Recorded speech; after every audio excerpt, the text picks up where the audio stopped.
Bueno, hoy la clase de Fundamentos de Intervención 2 estará enfocado en el reconocimiento de esos métodos de intervención de trabajo social. Aquí que encontramos, pues recordemos un poco que el trabajo social tiene unos métodos de intervención enfocados en la persona cuando hablamos del método caso, del grupo, de la comunidad, de las familias, pero también un método transicional que se llama el método integrado. A lo largo de la clase vamos a ver cada uno de estos métodos. Hablemos un poco y contextualicemos un poco los métodos clásicos de trabajo social. Aunque hablemos del método integrado, es importante tocar estos métodos que son tradicionales en nuestra profesión, pero que son supremamente importantes en el desarrollo operativo práctico desde nuestro proceso de intervención. El trabajo social de caso es el trabajo que está encaminado a trabajar específicamente por la persona, ¿sí? Hay algunos conceptos que trabajamos aquí, por ejemplo, según Mary Richmond, define el trabajo social de caso como la suma de esas relaciones sociales, como un grupo básico al que pertenece, ¿cierto? En este caso, por ejemplo, la familia, el grupo, como un todo, que tiene una historia que es diferente a esa historia individual de los miembros que la conforman. Gordon Hamilton, que es otro autor que trabajó el trabajo social de caso, él nos dice que es ese rol escrito a la profesión, que históricamente está basado en un juego de destrezas, en unos marcos teóricos y está enmarcado en otras dimensiones para hacer ese abordaje desde las familias. Florence Hollix nos habla que su enfoque consiste más un poco en el entendimiento, en esa comprensión, en esa interpretación de la situación social y el significado del individuo y su grupo familiar. Helen Harris, otra de las autoras que trabaja el tema de trabajo social de grupo, refiere que son esos niveles de intervención en que el trabajo social dirige su atención para entregar ciertas herramientas a las personas y las familias para resolver esos problemas pues que afrenta, haciéndole también aquí ella refuerza un poco el contexto institucional en donde debe estar inmerso la familia para trabajar. Pero hablemos un poco de ese objetivo central del trabajo social de caso. El objetivo central del trabajo social de caso, recordemos que es activar, es que la persona reconozca que tiene unos recursos internos, pero también unos recursos externos. Y esto que lo debe poner en práctica para poder resolver sus problemas, aportando un poco al desarrollo de esas destrezas, al desarrollo de esas potencialidades que les faltan y tratando de generar un proceso más de autonomía, más de independencia, más de tomar decisiones a partir pues de sus problemas o sus realidades sociales.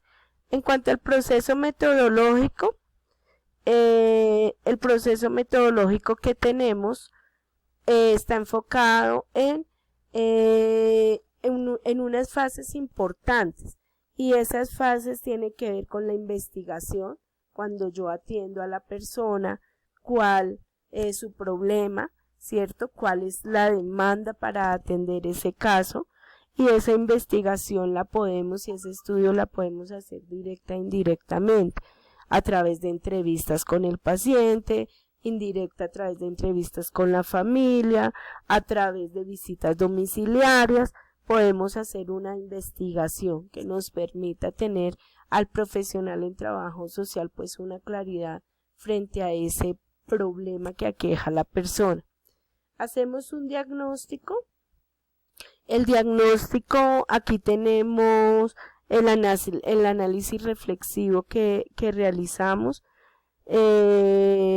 frente a esa información que nosotros recolectamos, evidenciamos y observamos. Entonces aquí el análisis reflexivo es importante.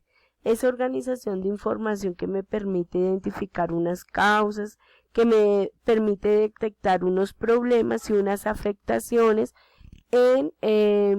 a partir de su problema y cómo eso afecta todo un sistema, ¿sí? Porque la persona no está sola, la persona se desenvuelve en diferentes ámbitos de vida cotidiana, en grupos, en comunidades, en instituciones. Entonces cómo estos problemas empiezan a tener unas afectaciones y unos impactos sobre esos otros entornos sociales.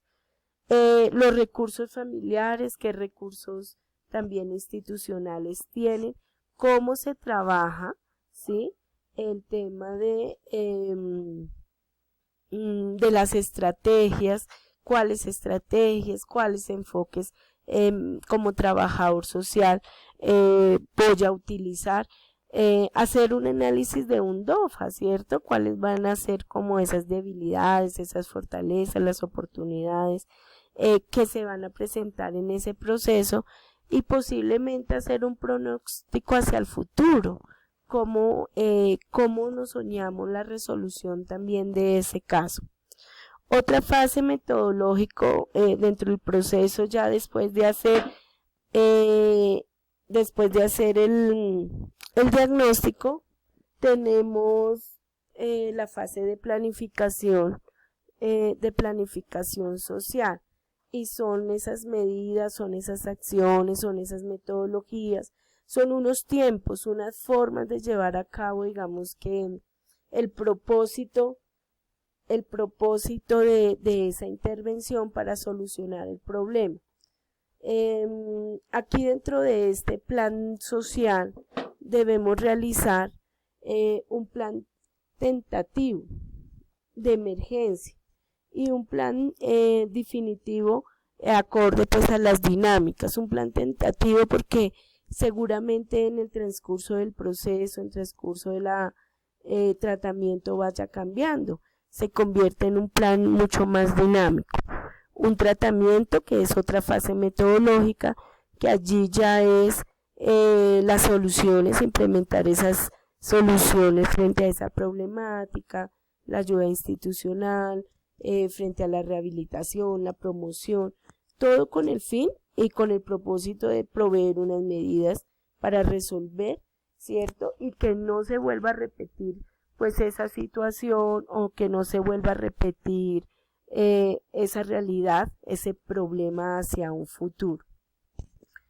Tenemos un poco el tema de las técnicas y los instrumentos, las técnicas como por ejemplo la observación, las técnicas como la entrevista, y ya instrumentos como tal. Bueno, aquí también lo podemos trabajar, una técnica como la visita domiciliaria,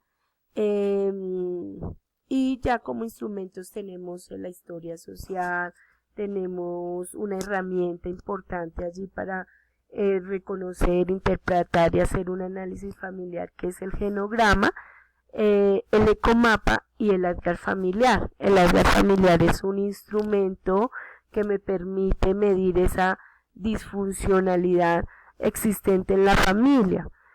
Sin embargo, nosotros podemos ver dentro del Atlas familiar que hay diferentes tipos. Hay para adultos, hay un Atlas familiar para niños.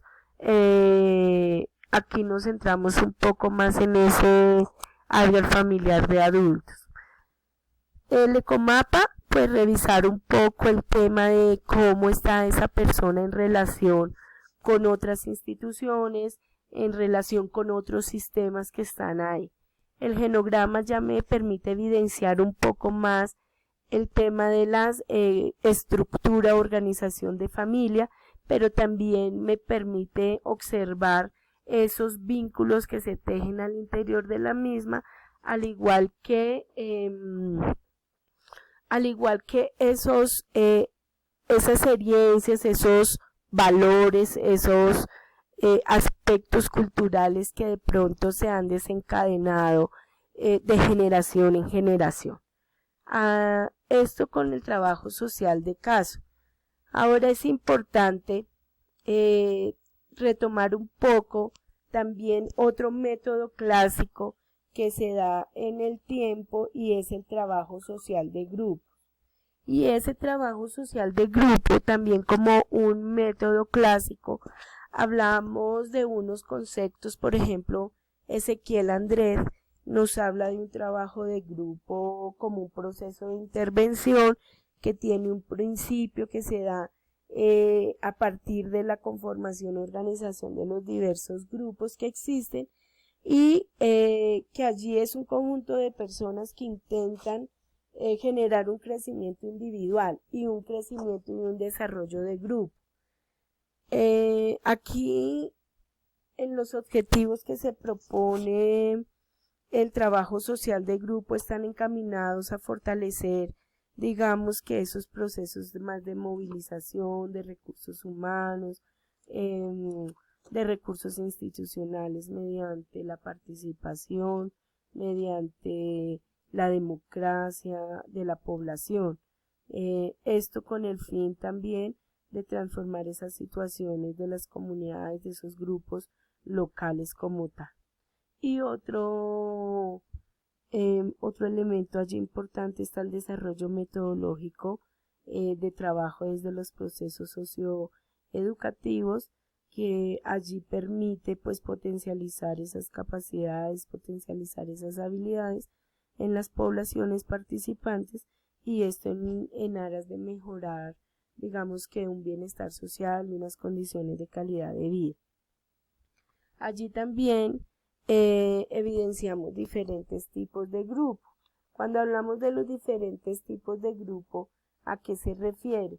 Hay grupos que se forman con intereses, digamos que un poco comunes, como por ejemplo los grupos que están, los grupos recreativos, ¿cierto? Que de pronto están los niños, están los adultos mayores, ¿cierto?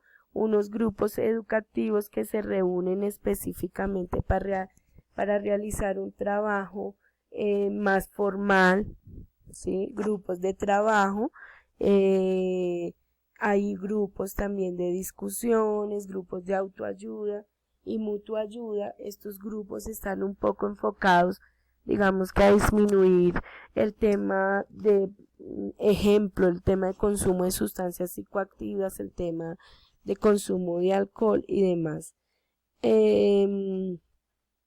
Dentro de estos tipos de grupo también tenemos unos grupos formales y tenemos unos grupos informales. Entonces esos grupos formales también parten ya desde la institucionalidad y unos grupos informales son esos grupos que se organizan, que tienen también esos intereses propios, que tienen un objetivo en común y que desde allí digamos que se reúnen para mejorar unas condiciones de vida, ejemplo, los grupos de jóvenes, los grupos de niños, los grupos de mujeres o los grupos de persona mayor que están allí para trabajar y para alcanzar alguna meta a partir de sus objetivos en común.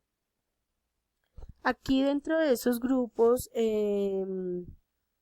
también podemos contar que tienen unas etapas y unas fases metodológicas. El estudio hace la recolección de datos del grupo en sí y el medio en que están inmersos. Entonces aquí, para hacer un estudio de grupo, aquí también se deben de implementar técnicas individuales y grupales, como por ejemplo la observación, las entrevistas, instrumentos como cuestionarios, el árbol de problemas y demás. Todo esto porque nos permite recolectar una información que nos lleva a reconocer esas realidades sociales y nos llevan a generar y a desarrollar un diagnóstico social, ¿cierto? Y ese diagnóstico social, un diagnóstico de grupo, ¿sí? me permite, por ejemplo, algunas características.